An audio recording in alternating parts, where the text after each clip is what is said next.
John D. Rockefeller, la sombría historia del primer billonario de Estados Unidos, amasó su fortuna de la mano de algún petrolero con la Standard Oil Company y con tácticas empresarias depredadoras. El patriarca de la dinastía más influyente del país murió sin culpas. El nombre John Davison Rockefeller invocó una colección de superlativos. Fue el primer billonario de Estados Unidos y el más rico de su historia. Cuando murió en 1937, su fortuna era de $1.500 millones, el 1,52% del PBI del país, equivalentes a unos 330 millones de dólares actuales. También el industrial más exitoso y poderoso de su tiempo, artífice del primer monopolio petrolero y uno de los pioneros de la gran corporación moderna. Fue, además, el patriarca de la dinastía norteamericana más conocida e influyente y el mayor filántropo del mundo. Todos esos hitos fueron posibles gracias a unas tácticas empresariales depredadoras, unas tácticas que el protagonista santificó, su prole limpió y el resto categorizado como talento organizacional, mal menor o contradicción inherente a la complejidad de un personaje extraordinario, tan devoto de los negocios como de su particular ideario cristiano. En la cima de su carrera, al frente de la suprema Standard Oil, Rockefeller no gozó de tal predicamento. Se le acusó de pagar sueldos irrisorios, aplastar los sindicatos, confabularse con los ferrocarriles, levantar su monopolio chantajeando y absorbiendo la competencia y extorsionar a políticos. Para la prensa y la opinión pública era el más despiadado de los llamados Robert Barons, varones ladrones, el grupo de empresarios que se hicieron millonarios y dominaron la industria norteamericana en el último tercio del siglo XIX. También el más hipócrita. En una caricatura de la época aparecía dando monedas con una mano, en referencia a su conocida actividad caritativa, mientras robaba sacos de dinero con la otra. Aunque siempre se presentó como alguien venido de la nada, el clima de inseguridad económica en que creció Rockefeller, nacido en Richford, Nueva York, no se debió tanto a la falta de dinero como a la personalidad de su padre. William Mayberry se ganaba la vida como falso doctor vendiendo elixires medicinales para curar el cáncer, una ocupación que le llevaba a recorrer el país durante meses. Debido a su ausencia, su mujer Elisa y los 5 hijos de ambos vivían del crédito. Cuenta que William saldaba a su regreso cargado de dólares. Lejos quedaba el sacrificio ejemplar de los antepasados del clan Rockefeller, que en 1723 comenzaron a migrar al Nuevo Mundo desde que comienza Alemania. Como nunca sabía cuándo iba a volver su marido, Elisa, una devota baptista de moral recta, hizo de la frugalidad virtud. De la entereza de su madre, John iba a heredar su profunda religiosidad y un gran respeto por las mujeres. De su padre, el gusto por el dinero, que aquel exhibía en sus raras apariciones cual Papá Noel, con alegría y regalos, y el consejo de llevarse siempre la mejor parte en cualquier negocio. También por oposición compensó su carácter temerario con un acusado sentido de la prudencia. Ya de niño apuntó maneras, incluso con sus hermanos, a quienes vendía trozos de caramelos. Con 7 años vivió su primera experiencia comercial. Tras descubrir dónde ponía los huevos un pavo salvaje, crió a los polluelos con el requesón que le daba su madre y lo fue vendiendo. El chico, que ya había empezado a ahorrar en una alcancía azul, reunió el dinero suficiente para al cabo de 3 años prestar a un granjero $50 al 7%. Cuando recuperó su capital más $3,5 de intereses, tuvo su momento eureka. Decidí que el dinero trabaje por mí, pues por entonces ganaba $1,50 por 3 arduas jornadas de 10 horas desenterrando patatas. Su madre también le inculcó la obligación de donar, por poco que fuera, a la iglesia de los pobres. En 1853 la familia se mudó a un suburbio de Cleveland,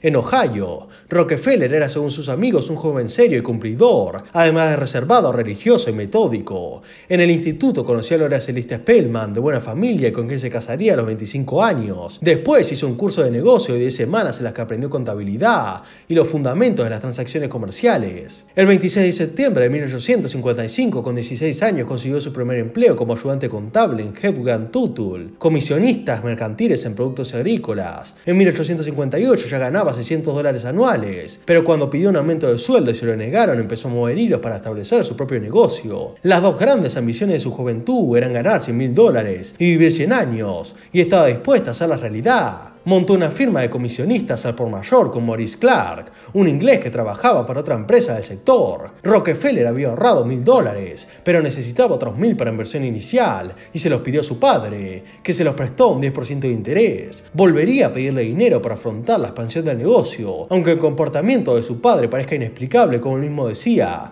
timo a mis hijos siempre que puedo, quiero que se curtan. Tan solo en su primer año de andadura, la firma obtuvo $4.000 de beneficios con unos ingresos de $450.000. El inicio de la guerra civil en 1861 y la oleada de pedidos del ejército hicieron subir los precios como la espuma, consolidando el éxito del negocio. 2 años después se había producido el acontecimiento que cambiaría la vida de los Rockefeller, el descubrimiento de petróleo en Toutsville, Pensilvania. Samuel Andrews, un químico inglés, le convenció para que invirtiera en la refinería que proyectaba construir en Cleveland. Así fue como nacieron Andrews, Clark y compañía. Pero la industria petrolera, aún en mantillas, era un negocio tan arriesgado y especulativo que la firma no despegó. Audaz como nunca, Rockefeller le compró pidiendo un préstamo, y en 1865 fundó Rockefeller & Andrews. Tras la guerra civil, Estados Unidos pasó rápidamente de una economía agrícola y artesanal a desarrollo industrial. Rockefeller se posicionó en el momento y el sector perfectos para aprovechar la gran expansión del país hacia el oeste. Advirtió la posibilidad que ofrecía el crecimiento del ferrocarril y el de una economía que demandaba cada vez más queroseno. Solicitó cuantiosos préstamos, compró la refinería de su hermano e incorporó nuevos socios, rodeándose siempre de la gente más capaz. A pesar de que la Standard Oil Company se erigió en la refinería más rentable, la incipiente industria del petróleo, con cada vez más actores pequeños, se hundió en una guerra de precios autodestructiva. Su respuesta con su nueva empresa en peligro fue sustituir la competencia por la corporación y la cooperación, inaugurando junto con los otros varones ladrones el capitalismo monopolista. Urdió una conspiración con un cartel de ferrocarriles que secreta e ilegalmente le prometieron descuentos exclusivos, al tiempo que subía los precios a las demás refinerías, y presionó a estas para que le vendieran sus acciones y no querían que las dejara fuera del juego. La trama, sin embargo, se dio a la luz, y los ferrocarriles echaron marcha atrás, pero Rockefeller persistió en sus operaciones. En menos de 4 meses, la Standard Oil Company absorbió a 22 de sus 26 competidores, en los que se conoce como la masacre de Cleveland. Rockefeller fue vilipendiado por primera vez por la prensa y la sociedad.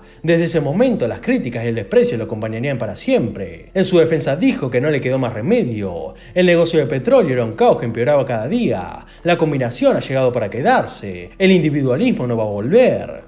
El plan siguió con una larga serie de reorganizaciones y fusiones que culminarían en 1882 con el primer trust corporativo de la historia y el más importante de Estados Unidos, el Standard Oil Trust, una concentración horizontal en un solo holding que evitaba la figura del monopolio, pero en la práctica que lo era. Porque no se le pararon los pies. En un entorno de tan rápida evolución como la primera industrialización, el problema era legal, de vacío primero y de falta de instrumentos eficaces después. El Congreso reaccionó tarde y mal, aprobó la ley antimonopolio Sherman en 1890, pero dejó a los tribunales su aplicación, y esa batalla que Rockefeller alargó con una legión de abogados apenas dio frutos. En 1900 seguía refinando y comercializando el 90% de todo el petróleo producido en el país. La ley Sherman no sería mayor de edad hasta 1911, cuando el Tribunal Supremo falló contra el monopolio y lo dividió en las 34 empresas que lo componían. Rockefeller se enteró de la decisión en el Green y aconsejó a un amigo que jugaba al golf con él: compra acciones de la Standard Oil. Acertó, pues las partes del gigante resultaron ser más valiosas por separado que juntas. La empresa podría haberse salvado si hubiera jugado mejor sus cartas, como hizo con más sagacidad política, por ejemplo la de US Steel,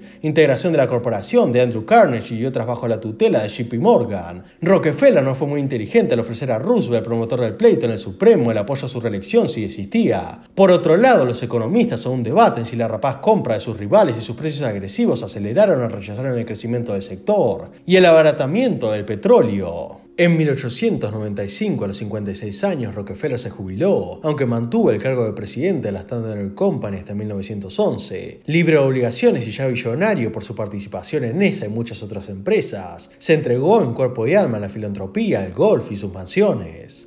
Aunque contemplaba la caridad como otra razón de ser aparte de los negocios, se creía víctima de una injusta calumnia. Para contrarrestarla, ideó muy apropiadamente un sistema filantrópico tan ambicioso y vasto como su imperio petrolero. En todo caso, actuó hasta el último suspiro sin asomo de culpa, convencido de haber tenido la razón de su parte. Dios me dio mi dinero. Siempre he considerado un deber religioso ganar todo el dinero que honradamente pudiera y usarlo por el bien de mi prójimo, según los dictados de mi conciencia. Al morir a los 97 años, se había desprendido de la mitad de su fortuna. Su hijo, John D. Rockefeller Jr., recompuso la imagen de la familia mediante una operación de relaciones públicas más eficaz. Donó cientos de millones de dólares que transformaron Estados Unidos y dejaron a la dinastía el mejor de los legados. Un nombre que ya no era sinónimo de la codicia corporativa, sino, como reza el mantra familiar, del bienestar de la humanidad. Bueno, hasta aquí el final del video. Si les ha gustado este video pueden ayudarme suscribiéndose, dejando un me gusta y compartiendo. Y nos veremos en el próximo video.